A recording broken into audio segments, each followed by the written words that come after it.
오늘 성탄절 하나님 말씀은 요한복음 3장 16절 말씀입니다. 우리가 잘 아는 말씀이죠. 요한복음 3장 16절. 우리 한 목소리로 읽겠습니다. 3장 16절 시작.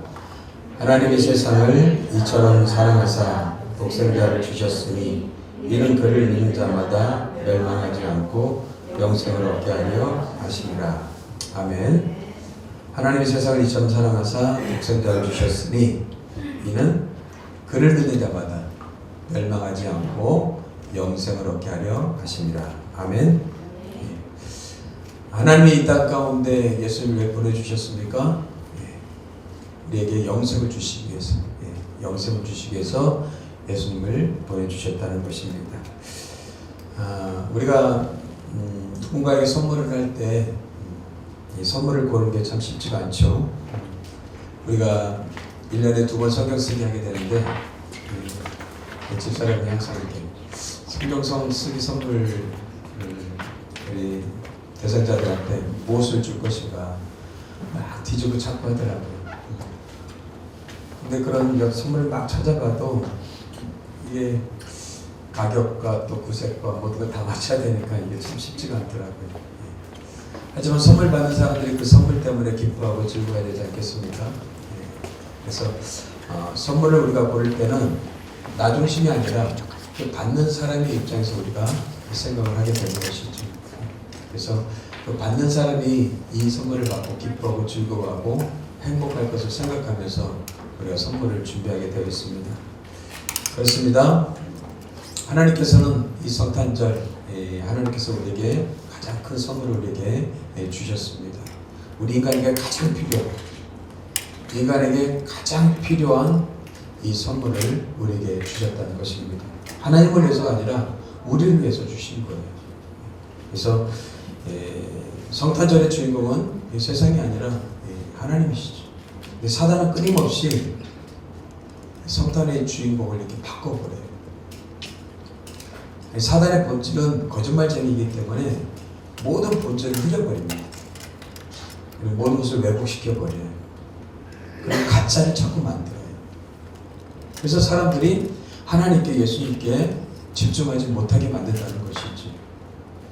지금 세상은 많이 들떠 있을 것입니다. 왜냐면 이 성탄절 누가 주인공인지 모르고 그냥 자기 자신들이 주인공이 되어서 흥청망청 즐겁고 떠드는 그런 세상일 것입니다. 그러나 성탄절의 진정한 주인공은 예수 그리스도인 줄 믿습니다. 그 주님이 우리를 위해서 이 땅에 친히 오셨다는 것이 사실 여러분들의 생명과 가치는 너무나 귀합니다. 우리가 우리 자녀들을 짐승 중에서 이렇게 소값이 비싼데 소 1000마리를 준다고 해서 내 자녀와 바꿀 부모는 아무도 없을 것입니다. 왜냐하면 가치가 다르기 때문에 그래요. 그렇다면 여러분들 하나님의 가치와 인간의 가치는 천지차이입니다. 근데 그 인간을 구원하기 위해서 하나님이 당신을 희생하시고 이 땅까지 오셨다는 사실이에요. 그 가치를 내어 던지시고 인간을 구원하시기 위해서 이 땅 가운데 오셨다는 겁니다. 그런데 그게 사랑이에요. 그래서 사랑은요 희생입니다. 헌신입니다. 자기를 내어 던지는 거예요. 사랑은 감정이 아닙니다. 자기를 희생하고 던지는 것이기 때문에 쉬운 것이 아닙니다. 근데 많은 사람들이 이 사랑을 깊이 깨닫고 경험하고 나서 그 앞에서 엎드리지 않을 수가 없게 된다는 것이죠. 저희 여러분들이 이번 성탄절 때 하나님이 우리에게 주신 그 선물에 대해서 우리의 반응이 무엇이어야 될까? 그 사랑을 저는 여러분들이 다 깊이 깨닫게 되길 주로 축복합니다.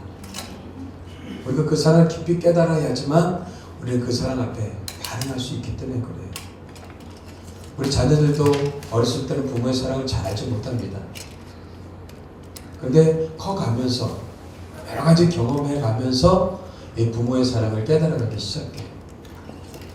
특히 여성들은 아기를 낳으면은 그때서 엄마의 그 고통과 부모의 그 사랑을 깨닫기 시작한다고 그러지 않습니까?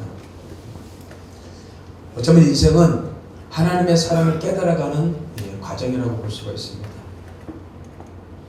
저는 여러분들의 인생의 여정과 과정을 통해서 하나님의 사랑을 더 깊이 깨달아가게 되길 주님을 축복합니다. 어떤 사람이 진정한 크리스찬입니까? 이 사랑을 깊이 깨달아가는 사람들이에요. 그 사랑을 알고 또 그 사랑을 주신 그 하나님을 사랑하고 또 우리에게 말씀하신 그 말씀대로 우리가 순종하면서 살아갈 때 이런 사람이 진짜 멋진 크리스찬이 되는 것이죠. 예수님이 이 땅에 오신 중요한 목적, 우리가 이것을 잊어버리지 않았으면 좋겠습니다. 우리가 성탄절날 예수님 이 땅에 오신 목적을 우리가 깊이 마음에 다시 한번 되새겼으면 좋겠습니다. 우리가 이미 알고 있지만 다시 마음에 되새기는 것은 다른 것이죠. 우리가 아는 지식들이 한낱 지식으로 머무는 것이 아니라 우리의 마음으로 경험되어지고 그리고 삶으로 나타날 때 그것은 참된 지식이라고 할 수가 있습니다. 그래서 우리가 주님이 주신 이 놀라운 은혜와 그 사랑을 우리 마음에 깊이 새기고 또 그것을 또 삶 가운데 실천하는 저희들의 삶이 되길 주님을 축복합니다. 그렇다면 예수님이 이 땅 가운데 왜 오셨어요? 오늘 말씀처럼 생명을 주시기 위해서 오셨다고 그랬어요.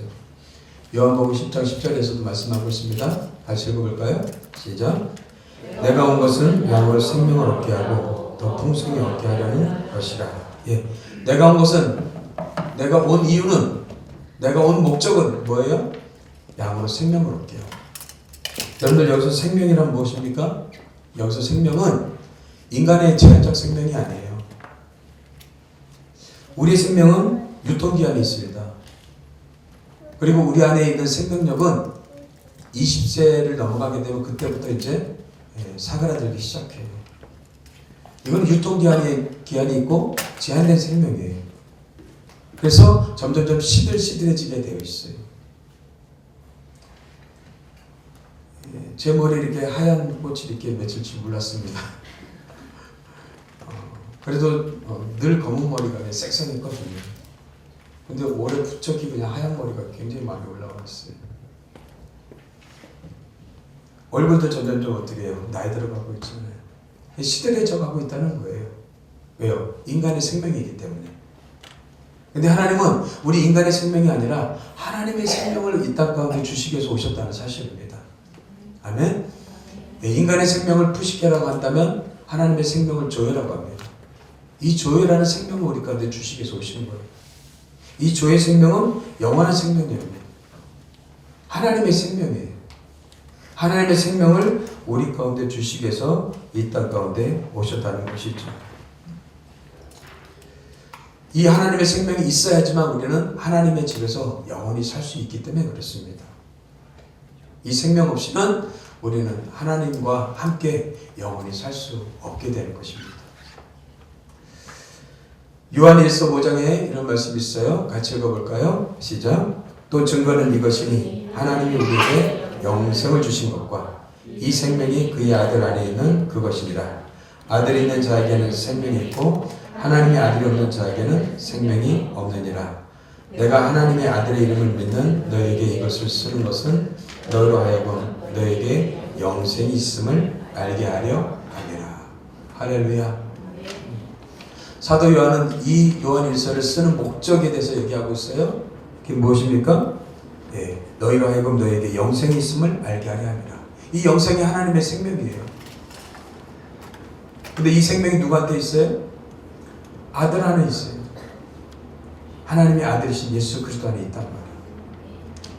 예수님이 생명의 근원이시고 생명의 뿌리시고 생명 그 자체이시기 때문에. 그래서 생명을 본체 되시는 그 생명 자체가 이 땅 가운데 오셔서 우리에게 생명을 나눠주신 거예요. 공짜로 무료로. 대가를 바라지 않고. 이 세상에 공짜가 어디 있겠어요? 이 세상은요 모든 것을 다 대가를 치르게 되어 있습니다. 근데 사람들은요 공짜로 무료로 주니까는 믿지를 않아요. 너무나 큰 선물이기 때문에 믿지를 않아요. 마치 인간의 귀가 지금 지구가 돌아가는 소리가 어마어마 크다고 합니다. 너무 큰 소리는 안 들려요. 그리고 너무 작은 소리도 안 들리는 게 인간의 귀입니다. 인간의 눈도 마찬가지죠. 미생물 같은 건 안 보여요. 너무 커도 안 보이는 거예요. 하나님이 너무 크니까 안 보여요. 그래서 사람들은요, 안 보이면 안 계시고 안 들리면 안 계신다고 생각해요. 얼마나 자기 중심적이에요. 얼마나 자기 이기적이에요. 내가 옳으면 옳고 내가 틀리면 틀려요. 자기가 기준이 돼버렸어요. 여러분들, 이것을 죄라고 하는 겁니다. 죄는요, 도덕과 윤리 이전에 하나님 없이 자기가 중심이 된 것, 자기가 기준이 된 것, 이걸 죄라고 해요. 인간은 왜 하나님의 생명을 잃어버렸습니까? 이 바로 죄 때문에. 인간은 창조되었을 때 하나님의 생명을 갖고 태어났습니다. 영원히 살 수 있는 존재였어요. 하나님과 행복하게 살 수 있는 존재였습니다. 그러나 어느 날 이 죄가 파고들었어요. 그리고 자기가 하나님이 되려고 했어요. 그리고 하나님을 인정하지 않고 자기가 세상의 중심이 되었단 말이죠. 근데 이게 가장 큰 죄인 거예요. 이게 가장 큰 죄. 근데 여전히 우리는 예수를 믿으면서도요, 자기가 중심이 되어 있어요. 하나님을 믿어도 자기를 위해서 믿어요. 우리가 기도를 해도 자기를 위해서 기도해요. 하나님은 우리 기도 모든 문제 해결의 응답이 아니셔요. 내 기도에 다 응답해 주신 게 아니란 말이에요. 근데 우리는 모든 것이 나 중심이 되어버려요. 사람과의 관계도 그렇죠. 다 나 중심이에요. 나한테 잘하면 그 사람 좋은 사람이고, 나한테 잘못하면 잘못한 사람이고. 이 중심이 바뀌어버린 거예요. 중심이 바뀌어버렸어요. 이 죄는요, 우리의 중심을 바꿔버립니다. 근데 예수님은 다시 이 땅에 오셔서 우리의 바뀐 잘못된 것들을 다시 원위치 시키시는 거예요. 회복시키시는 거예요. 예수님의 그 생명을 우리 가운데 주심으로 말미암아 너가 중심이 아니야. 하나님이 이 땅 가운데 중심이야. 우리 중세시대 때는 지구가 중심이고 태양이 돈다고 생각하고 있었죠. 근데 시간이 흘러서 보니까 태양이 움직이는 게 아니라 뭐예요? 지구가 도는 거예요. 근데 착각하고 있는 거죠. 착각하고 있어요. 이 세상은 내가 중심으로, 나 중심으로 다 돌아야 된다는 착각을 하고 있단 말이죠. 죄는 우리를 이렇게 착각하게 만듭니다. 근데 하나님이 이 땅 가운데 오셔서 우리에게 다시금 당신의 생명을 부어주심으로 말미암아 우리의 착각을 바꾸시고 우리의 잘못된 죄를 다 씻겨주시고 회복시켜 주셔서 하나님 중심으로 바꾸시는 거예요. 예수님이 오신 목적은 딴 것이 아닙니다. 나를 이 땅 가운데 형통하기 위해서, 잘되기 위해서 오신 게 아니에요. 예수님이 하나님의 생명을 우리 가운데 주시기 위해서 오셨어요. 여러분, 생명력은 대단합니다. 식물이나 짐승이나 어린애들 보세요. 어린애들은요, 지금 오늘 생명력이 가득 차 있잖아요. 활동적이에요. 생기가 있어요. 활기가 있어요. 근데 나이 들어서 70, 80 되면 어때요? 생명력이 꺼져가고 있어요. 활기가 있을 수가 없어요. 생명력을 잃어버린단 말이죠. 이 생명력은 이만큼 중요합니다. 근데 크리스찬들에게 하나님의 생명력을 우리 가운데 부어주셨어요. 그렇다면 우리는 하나님의 생명력으로 사는 자들이에요. 그래서 우리는 영가족입니다. 우리 교회표 있죠? 우리 따라해볼까요? 우리는 영가족입니다. 우리는 영적 가족입니다. 우리는 영원한 가족입니다. 우리는 영, 활력, 생명력 가족이란 말이에요. 활력, 생명력 가족. 하나님의 생기와 생명력을 가진 가족이란 말이에요. 그래서 우리는 활력 가족입니다. 우리는 영광과 고난을 함께하는 가족입니다. 예, 우리는 영가족이에요. 하나님의 생명력을 가진, 활력을 가진 그런 가족들입니다. 그래서 우리는 이 생명력을 갖고 여러분 살아가셔야 돼요. 저는 여러분의 직장에서나 가정에서나 어느 곳에 있든지 이 생명력이 나타나길 좀 축복합니다. 그래서 그렇게 기도하셔야 돼요. 주님, 내 안에 주신 생명력이 표현되고 나타나게 도와주시옵소서. 오늘 내 이 직장에서 하나님의 생명력이 표현되게 해주십시오. 하나님, 이 일터에서, 이 사업터에서 하나님의 생명력이 표현되게 해주십시오. 이렇게 기도하셔야 돼요. 그래야지만 우리 안에 있는 생명력이 표현되고 나타내어져서 그들이 예수를 발견하고 또 하나님을 발견하기 때문에 그렇습니다. 이미 우리는 하나님의 생명을 받은 자들입니다. 아멘? 예, 그 생명력을 표현하도록 여러분들 기도하시고 그렇게 여러분들 살아가셔야 돼요. 예수님이 땅에 오신 목적 첫 번째 뭐라고요? 우리한테 이 생명을 주시기 위해서 오셨어요. 두 번째, 예수님은 우리를 섬기러 오셨어요. 세상은요, 섬김받고 싶어하지 섬기는 사람이 없습니다. 대접받고 싶어하지 대접하려고 하는 사람이 없단 말이죠. 근데 예수님이 이 땅에 오신 목적은 우리를 섬기러 오셨다고 얘기하고 있습니다. 예수님께서는 왜 우리를 섬기러 오셨습니까? 예수님께서는요, 마가복음 10장 45절 이 말씀을 우리 같이 한번 읽어보겠습니다. 시작. 인자가 온 것은 섬김을 받으려 함이 아니라 도리어 섬기려 하고 자기 목숨을 많은 사람의 대속물로 주려 함이라. 예수님이 이 땅 가운데 우리를 섬기러 오셨다고 그랬어요. 어떻게 섬기러 오셨어요? 많은 사람의 대속물로 주시기 위해서. 한마디로 뭐예요? 죽기 위해서 오셨다는 거예요. 그런데 이 세상에서 죽기 위해서 사는 사람이 있습니까? 아니요. 살기 위해서 사는 거죠. 그런데 예수님께서는 친히 죽기 위해서 오셨다는 거예요. 왜요? 우리 안에 있는 그 죄가 해결되지 않으면 우리는 하나님의 나라에, 하나님의 집에 갈 수 없기 때문에 그래요. 이 죄의 문제를 누군가가 해결해야 되는데, 죄의 삭은 생명이라고 그랬어요. 죄의 삭은 사망이라고 그랬어요. 근데 그 사망을 해결하는 방법은 죄값을 치러야 된단 말이에요. 무엇으로요? 생명으로요. 그렇다면 우리가 우리 죄값의 생명을 치르게 되면 우리는 하나님 생명을 얻을 수가 없잖아요. 그래서 하나님은 친히 당신의 생명을 내어주신 거예요. 자기 목숨을 많은 사람의 대속물로 주려요. 대속물이라는 것은 대가를 지불한다는 겁니다. 삭슬 지불한다는 거예요. 당신의 생명으로 우리의 죄값을 치러주셨다는 것이죠. 그래서 우리에게 하나님의 생명을 주신 것이죠. 그래서 마태복음 1장 21절에 예수님이 오실 때 예수님에 대해서 이렇게 얘기하고 있어요. 아들을 낳으리니 이름을 예수라 하라. 이는 그가 자기 백성을 그들의 죄에서 구원할 자이시니라. 자기 백성을 그들의 죄에서 구원할 자.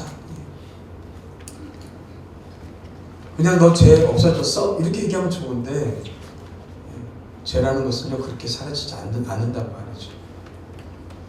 죄는 저절로 없어지지 않습니다. 그리고 씻겨지지도 않습니다.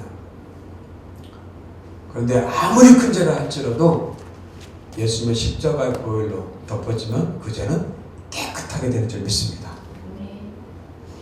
너희 죄가 주홍같이 붉을지라도 양털같이 될 것이라고 그랬어요. 진홍같이 붉을지라도 흰농같이 된다고 그랬어요. 예수님의 보혈이 우리의 모든 죄를 맑게 하시기 때문에 그렇습니다. 하지만 아무리 작은 죄라도 회개하지 않고 주님의 피로 씻겨지지 않으면 여전히 그 죄는 남게 되어 있어요. 그리고 그 죄는 우리를 고발하게 되어 있습니다. 우리는 언젠가 하나님의 심판대에 다 서게 될 겁니다. 하나님 앞에 심판대에 서서 우리가 살아온 인생에 대해서 하나님은 반드시 심판하게 될 거예요. 세상 사람들이 왜 예수를 믿지 않습니까? 죽으면 끝난다고 생각하기 때문에 그래요. 그건 자기 생각이죠. 자기 생각이 진리가 아님에도 불구하고 사람들은요 자기 생각이 진리인 것처럼 살아간단 말이에요. 내 생각이 진리가 아닙니다. 하나님의 생각이 진리예요. 하나님 분명히 성경 말씀에 말하고 있습니다. 우리 모두가 하나님 앞에, 하나님의 심판대 앞에 서게 되는 날이 있을 것이라고 얘기하고 있어요. 우리는 그때 우리의 삶을 하나님 앞에 고백하게 될 거예요. 근데 예수가 있는 자들은 하나님의 생명을 얻을 것이고, 그렇지 않는 자들은 뭐예요? 하나님의 생명 없이 살게 될 거예요.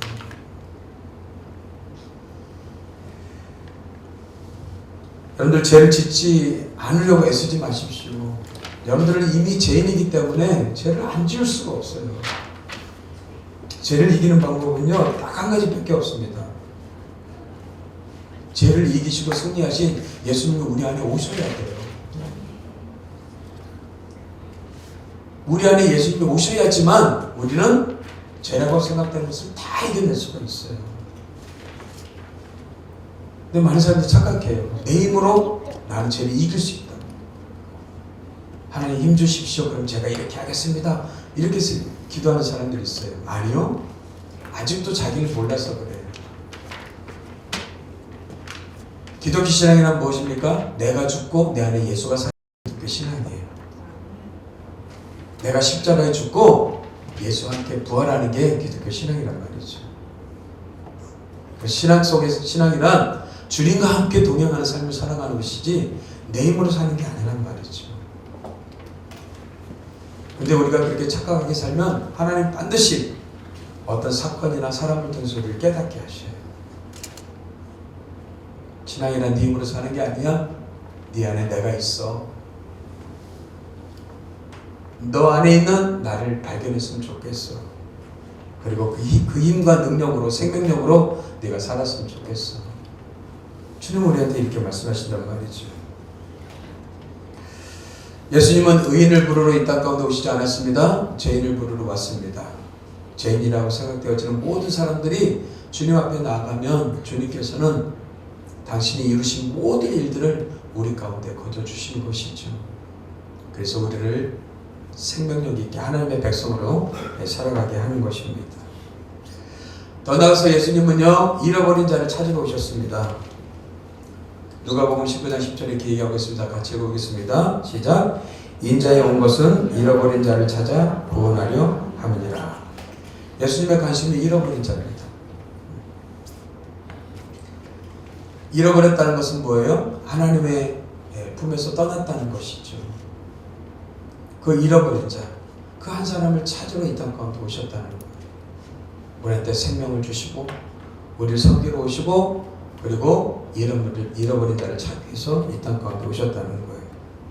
그래서 여러분들 천국에서는요, 죄인 한 사람이 회개하면 99으로 의인 99으로 말미암아 기뻐하는 것보다 더 기쁘다고 얘기하고 있습니다. 그럼 오늘날 예수님의 관심은 뭐예요? 잃어버린 자입니다. 예. 우리 사랑하는 주님께서 그런 관심을 갖고 있다면 우리도 마찬가지로 그런 관심을 가져야 되지 않겠습니까? 그래서 우리는 주님의 그 사역에 동참해서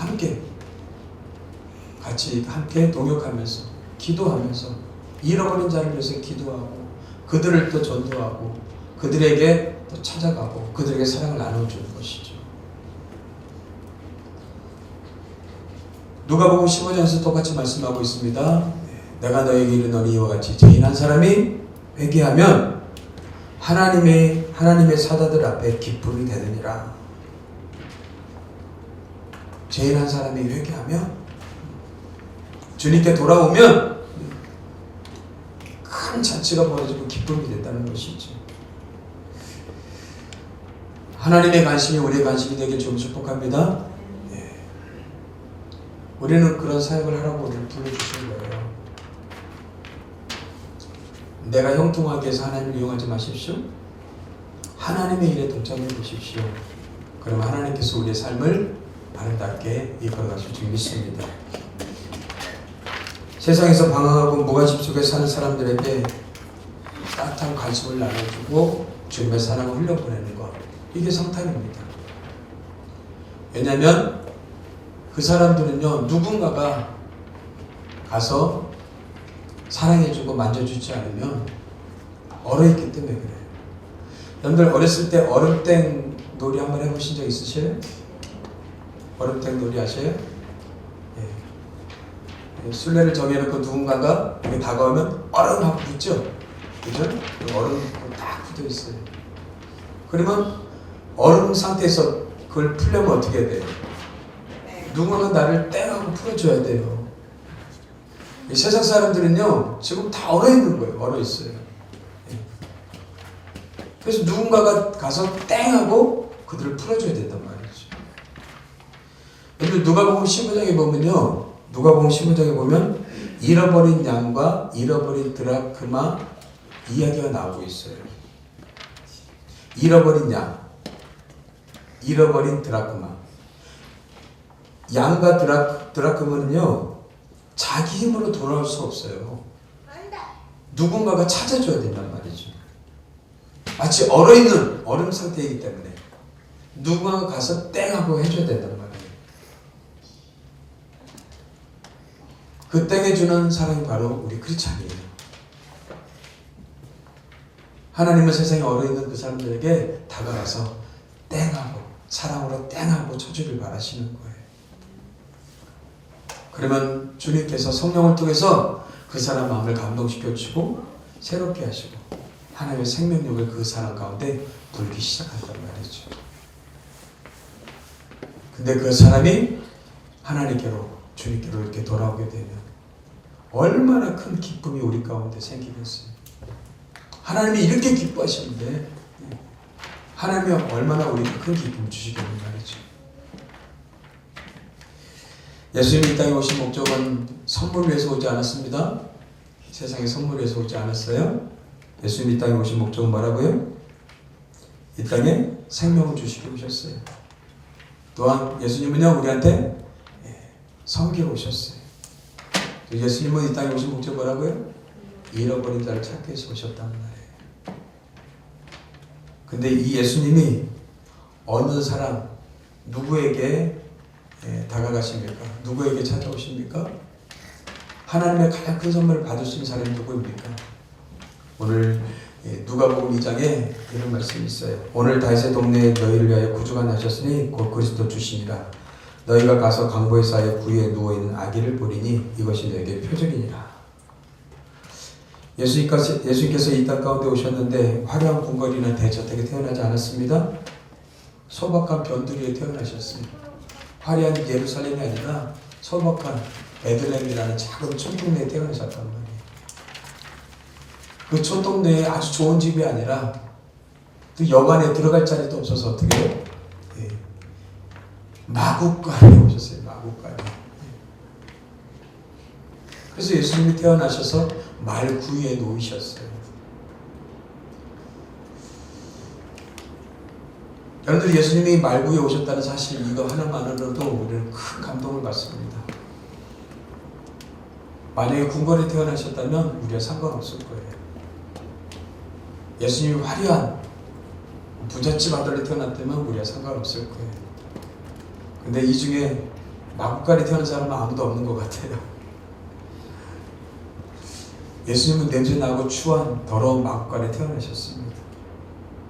근데 그 마구간에 예수님이 구유에 놓이셨단 말이죠. 이것은 무엇을 상징합니까? 냄새나고 추하고 더러운 인간의 마음을 상징하는 거예요. 예수님은 누구에게 임하십니까? 더럽고 추하고 냄새나는 우리 마음속에 임하신단 말이에요. 근데요, 예수님이 그 구유에 놓이는 순간 그 구유는 어떻게 되죠? 어마어마한 가치를 짓게 되는 거예요. 만약에 예수님이 놓였던 구유를 여러분들 경매로 나온다면 얼마의 가치가 있을까요? 상상을 초월할 겁니다. 이 구유가 예수님이 놓이셨던 구유래? 세상 사람들은요, 참 헛된 데 돈을 많이 쓰더라고요. 막 유물을 모으는 사람들 보면 그 유물의 가치에다가 막 수십억원의 가치를 투자를 해요. 여러분들 그림 바라보고 있으면 좋습니까? 물론 좋겠죠. 근데 그 그림 한 장에 막 수십억원을 그냥 투자를 해요. 근데 저 죽어가는 아프리카의 아이들을 위해서는요, 돈 1,000원 한 장 기부를 하잖아요. 인간의 생명을 살리는 데는 우리가 투자를 하지 않고 자기의 기쁨, 자기의 영화를 위해서는요 어마어마한 돈을 투자하는 게 인간이에요. 얼마나 사람들이 이렇게 왜곡되어졌습니까? 얼마나 이렇게 삐뚤어졌어요. 그러니까 사람들이 하나의 다 도구들이 되어버리는 거예요. 이용의 대상이 되어버리는 거죠. 인간의 존엄성과 가치는 다 사라져버리고 말았습니다. 그런데요, 우리 주님께서는요, 냄새나고 추하고 더러운 인간의 이 마음, 이 한 사람, 잃어버린 이 한 사람을 너무나 귀하게 소중하게 가치 있게 여기시단 말이죠. 그러셔서 그 마음 속에 주님이 임하신단 말이에요. 근데 그분이 우리 마음에 오시는 순간 우리는 존귀하고 가치 있는 존재로 바뀌게 되는 거예요. 더러웠던, 추했던, 냄새났던 내 마음이 예수님의 보혈로 깨끗하게 녹아지고 거룩하고 아름다운 심령을 가진 하나님의 사람으로 변화된단 말이죠. 누가 이 하나님의 값진 선물을 받을 수 있습니까? 우리가 받을 수가 있습니다. 저는 다시 한번 여러분들이 그 선물을 깊이 받아들이길 좀 축복합니다. 예. 그러려면 여러분들 우리가 스스로 인정하셔야 돼. 하나님, 나는 냄새나고 추하고 더럽습니다. 누추합니다. 하지만 주님께서 제 마음에 오셔서 나의 주인이 되어주시고 나의 생명이 되어주시고 나의 왕이 되어주십시오. 이렇게 고백하는 순간 주님께서 우리 가운데 임재하시고 우리를 새롭게 하시는 거예요. 할렐루야. 네. 이 성탄의 기쁨과 축복이 바로 이런 의미를 지니고 있습니다. 그렇다면 우리는 어디에 가야지만 우리는 예수님을 더 깊이 만날 수 있습니까? 여러분들 높은 데는 안 계십니다. 예수님이 낮은 곳에 오셨기 때문에 여러분보다 낮은 자를 찾아가십시오. 낮은 사람들에게 관심과 시선을 두십시오. 왜 우리가 불평합니까? 우리가 왜 원망합니까? 자꾸 높은 데 바라보기 때문에 그래요. 우리 높은 데만 바라보니까 그 높은 것에 비해서 우리는 지금 현실이 안 좋으니까 원망하고 불평하는 거예요. 근데 우리보다 낮은 곳을 한번 바라보십시오. 그곳에 예수님이 계신단 말이에요. 그곳에 하나님이 계신단 말이에요. 근데 우리는 낮은 곳을 바라보지 않아요. 그래서 우리가 예수님을 깊이 만나지 못하는 거예요. 저는 우리 공동체가 좀 낮은 데를 좀 향했으면 좋겠습니다. 우리도 작은 공동체이지만 더 낮은 곳에, 더 사랑이 필요한 곳에, 더 관심이 필요한 곳에. 여러분 직장에서도요, 나보다 높은 사람을 바라보지 마시고 나보다 밑에 있는 사람, 아랫 사람들에게 더 사랑과 관심을 베푸십시오. 그럴 때 주님이 역사하십니다. 그럴 때 주님이 일하신단 말이에요. 주님은 바로 낮은 곳에 계시기 때문에 그렇습니다. 절대로 주님 높은 곳에 계시지 않습니다. 낮은 곳에 가야지만 우리는 주님을 만날 수가 있게 됩니다. 여러분들의 마음을 좀 낮춰보십시오. 이 성탄의 의미는 다른 것이 아닙니다. 우리가 주님의 마음을 갖는 것이고 주님의 마음으로 낮은 곳을 향하는 거예요. 그럴 때 주님은 우리를 더 깊이 만나주시고 하나님의 은혜로 충만히 채워주실 줄 믿습니다. 예수님이 이 땅 가운데 오실 때 그냥 오신 게 아니에요. 분명한 목적을 가지셨습니다. 첫 번째, 우리에게 생명을 주시기 위해서, 하나님의 생명을 주시기 위해서, 그리고 우리를 섬기시기 위해서 오셨어요. 친히 당신을 내어주심으로 인해서, 대속물로 주심으로 인해서 우리를 섬기러 오셨습니다. 더 나아가서 예수님은요, 잃어버린 자를 찾으러 오셨어요. 예수님의 관심은 잃어버린 자입니다. 근데 그 주님이 누구한테 임하십니까? 마구간 같은 우리에게 임하신단 말이에요. 그래서 우리가 그 예수님을 모시고 더 낮은 자리에 가서 그들을 바라보고 그들을 섬기고 그들을 위해서 희생할 때, 그들에게 사랑을 베풀 때 예수님은 더 크게 나타나시고 우리 가운데 놀라운 은혜와 축복을 주실 줄 믿습니다. 이게 성탄의 의미입니다. 근데 많은 사람들이 이 성탄을 그냥 다른 것으로 대체하고 바꾸는 것을 보게 돼요. 이 성탄의 참된 의미를 깊이 깨닫고 그런 삶을 살아가는 저와 여러분 되길 좀 축복합니다. 기도하겠습니다. 하나님 아버지 감사합니다. 낮고 낮은 천한 이 땅 가운데 오셔서 당신의 고귀한 생명을 우리 가운데 부어주시고 냄새나고 누추하고 추한 저희들을 위해서 당신의 아름다운 생명을 내어주신 주님, 그 사랑을 우리가 어찌 그리 깨달을 수 있겠습니까? 성령 하나님, 우리가 그 사랑을 깨달을 수 있도록 도와주시옵소서. 그 사랑의 깊이와 넓이와 높이와 길이를 우리가 더 깊이 알아가는 저희들의 삶이 될 수 있도록 축복해 주옵소서. 그래서 주님의 사랑을 가지고 우리도 세상 가운데 낮은 자리에 가서 주님의 사랑을 표현하고 나타낼 수 있는 멋진 하나님의 사람들 될 수 있도록 축복해 주옵소서. 감사하고 예수의 이름으로 기도합니다. 아멘.